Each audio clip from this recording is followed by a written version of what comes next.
nama-nama Nabi Muhammad itu adalah nama yang paling mulia, nama yang disandingkan di samping nama Allah Subhanahu wa taala. Dan kita harus menjaga nama Muhammad. Ini tolong digarisbawahi, didengar. Jangan sampai kita kualat dengan nama Muhammad.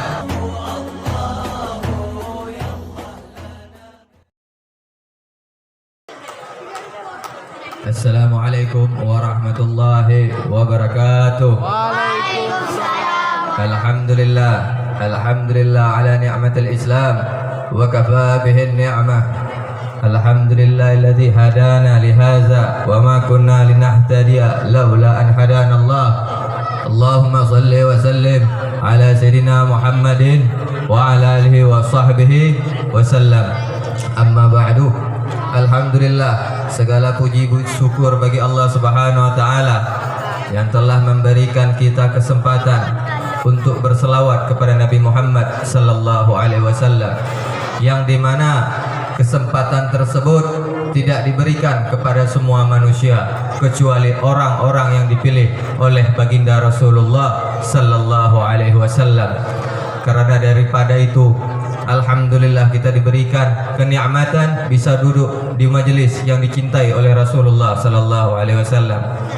Dan tak lupa penghormatan kita kepada Pak Geci, Pak Imam, seluruh perangkat desa, dan guru kita tercinta Tengku Rajali, sebagaimana telah diangkat sebagai ketua Front Pembela Islam dan ketua BKPRMI Tengku Jubir. Semoga Allah selalu menjaganya, semoga Allah memanjangkan umurnya, dan selalu Allah menjaga kesehatannya. Amin, amin ya rabbal alamin. Malam ini kita bermaksud memuji Rasulullah sallallahu alaihi wasallam, yang dimana Rasulullah adalah makhluk yang paling mulia, yang paling sempurna diciptakan oleh Allah Subhanahu wa taala, yang dimana daripada nasab beliau itu Allah jaga daripada Nabi Allah Adam sampai ke ayahnya Abdullah. Nabi Adam dititipkan amanah nurnya Nabi Muhammad sallallahu alaihi wasallam, dan beliau mewasiatkan kepada anaknya, jangan engkau letakkan benihmu dalam keadaan zina, bermakna harus nikah, tidak kumpul kebo. Jadi dalam riwayat hadis bahwasanya Rasulullah sallallahu alaihi wasallam itu terlepas dari sifahun nikah, artinya dari segi keturunan ayah beliau dan ibu beliau itu semuanya nikah resmi, bermakna tidak kumpul kebo, tidak anak zina. Itulah Rasulullah, manusia yang paling sempurna. Dari segi nasab Allah menjaganya, dan dari segi kelahiran baginda Rasulullah sallallahu alaihi wasallam itu tidak lahir seperti manusia sekarang lahir, seperti anak-anak kita lahir dari kemaluan. Jadi berkata Al-Imam Malik, barang siapa yang mengatakan bahwa Rasulullah keluar daripada lubang yang seperti biasa itu, maka bisa dihukum sampai mati. Jadi awal pertama kali cesar itu bukan dari segi kedokteran, tapi dari seluruh anbiya itu tidak keluar daripada lubang yang najis. Sampai begitunya Allah Subhanahu wa taala menjaga Nabi Muhammad sallallahu alaihi wasallam. Nabi Muhammad lahir di antara kemaluan dan di antara pusat. Jadi di situ terbelah. Keluarlah Nabi Muhammad sallallahu alaihi wasallam, dan ibunya Aminah tidak merasakan seperti perempuan yang sekarang merasakan kalau melahirkan. Begitu juga ayahnya Nabi Muhammad sallallahu alaihi wasallam, Abdullah, dirayu oleh perempuan-perempuan Yahudi agar untuk tidur bersamanya, agar nur Nabi Muhammad jatuh ke dalam kandungannya. Tapi Abdullah dijaga oleh malaikat, dijaga oleh Allah, sehingga dipilihnya Aminah. Dan begitu juga sahabat-sahabat Nabi, semua mereka itu pilihan, tidak ada yang lepas daripada pandangan Allah Subhanahu wa taala. Dan musuh-musuh Nabi adalah musuh pilihan, musuh yang terhebat dari alam semesta, yaitu Abu Jahal.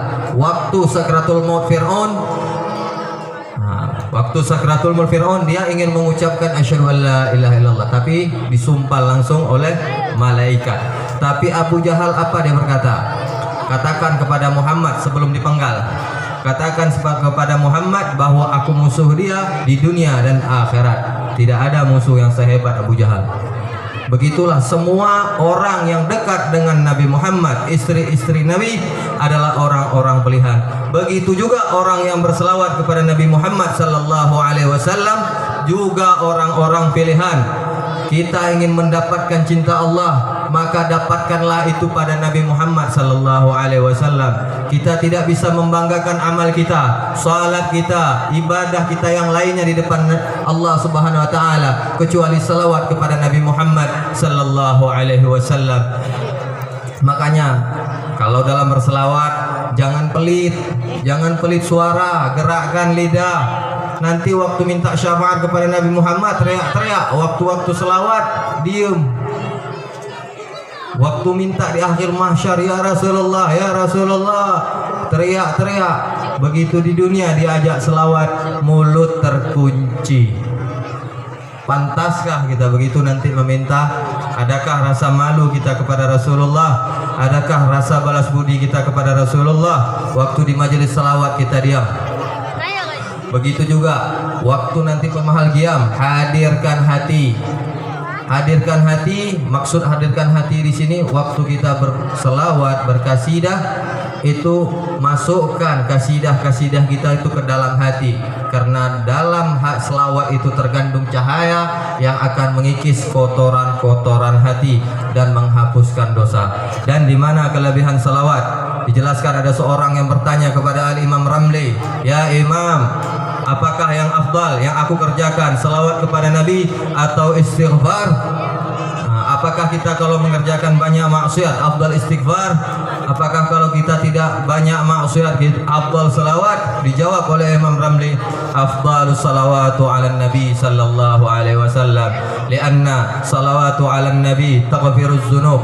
Di antara faedah berselawat kepada Nabi ada diampunkannya dosa, taksyiful ghurub, diangkat segala kesusahan, yadfa'ul bala, diangkat bala oleh Allah Subhanahu wa taala. Sedangkan istighfar hanya satu, kita minta ampun dosa kepada Allah Subhanahu wa taala, dan itu belum tentu digabulkan oleh Allah Subhanahu wa taala dikarenakan kita banyaknya maksiat, banyaknya dosa-dosa yang kita lakukan. Sebagaimana Sayyidina Umar berkata, doa kita itu melayang-layang di langit kalau tidak berselawat kepada baginda Nabi Muhammad sallallahu alaihi wasallam. Nabi Allah Adam ketika Allah maafkan itu karena berkat tawasul kepada Nabi Muhammad sallallahu alaihi wasallam. Dan juga kita harus tahu mahar pertama kali Nabi Allah Adam bersama Siti Hawa adalah berselawat kepada Nabi Muhammad sallallahu alaihi wasallam. Mengatakan ada 3 kali berselawat dan ada 20 kali berselawat. Tapi sekarang sudah ada lagi kayaknya yang mahar selawat. Nah gue, itulah mahar pertama kali waktu acara pernikahan Nabi Allah Adam dan Siti Hawa. Banyak kelebihan-kelebihan Nabi Muhammad sallallahu alaihi wasallam. Sampai-sampai Nabi Allah Musa saja sudah minta sebagai umatnya Nabi Muhammad sallallahu alaihi wasallam, dikarenakan umat Nabi Muhammad adalah umatnya pilihan, umat yang paling akhir tapi awal yang dihisab, umat yang terakhir diutus dan yang awal nanti dihisab oleh Allah Subhanahu wa taala. Jadi umat yang afdal, umat yang terbaik adalah kita sekarang ini. Makanya kita harus bersyukur karena Nabi Muhammad kita bisa jadi afdal. Kalau tidak mungkin kita akan jadi umat-umat yang terbelakang. Dan satu hal lagi yang banyak kita dengar sekarang ini, nama-nama Nabi Muhammad itu adalah nama yang paling mulia, nama yang disandingkan di samping nama Allah Subhanahu wa taala. Dan kita harus menjaga nama Muhammad. Ini tolong digarisbawahi, didengar. Jangan sampai kita kualat dengan nama Muhammad. Ada satu orang yang namanya Muhammad melakukan maksiat atau melakukannya hal-hal yang lain. Jangan katakan nyan si Muhammad nyan, itu ditakutkan kita meninggal su'ul khatimah. Tapi katakan itu anak si fulan. Jangan sampai nama Muhammad terlecehkan. Jangan sampai nama Muhammad menjadi jelek karena orang tersebut. Jadi kita sebaiknya menjaga nama Muhammad sallallahu alaihi wasallam. Hati-hati dengan namanya Muhammad. Jangan main-main dengan nama Muhammad, karena kita bisa celaka dengan nama itu kalau kita tidak menjaga nama baik tersebut. Karena nama itu adalah nama yang mulia. Tidak ada nama yang disandingkan di samping nama Allah kecuali Nabi Muhammad sallallahu alaihi wasallam. Barang siapa yang ada namanya Muhammad, maka malaikat pagi dan sore akan memberikan rahmat kepada rumah tersebut. Maka anak-anak kita, kalau ada yang lahir malam, sumia dengan Ahmad. Kalau ada yang pagi sampai sore, kasih nama dengan Muhammad. Tabarukan kepada Nabi Muhammad sallallahu alaihi wasallam.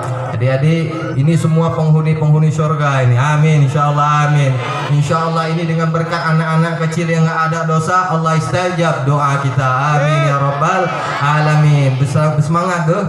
Nah, demikian Pak Imam.